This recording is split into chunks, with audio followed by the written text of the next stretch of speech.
పరిపూర్ణ సౌందర్యము గల సియోనులో నుండి దేవుడు ప్రకాశించుచున్నాడు. మన దేవుడు వేంచేయుచున్నాడు. ఆయన ముందర అగ్ని నడుచుచున్నది. ఆయన చుట్టూ ప్రచండ వాయువు విసురుచున్నది.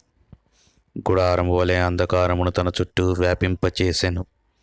జలాంధకారము ఆకాశ మేఘములను తనకు మాటుగా చేసుకునెను. ఆయన తన మేఘములో నీళ్లను బంధించెను.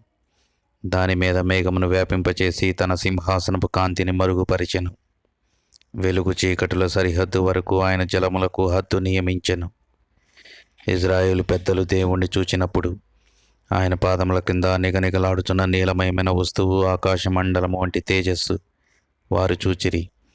యెహెజ్కేలు తన దర్శనములో జీవుల తలలపై ఆకాశమండలము వంటి విశాలత మరియు తలతలలాడుతున్న స్ఫటికంతో సమానమైనది జీవుల తలలపై వ్యాపించి ఉండినట్టుగా చూసిరి.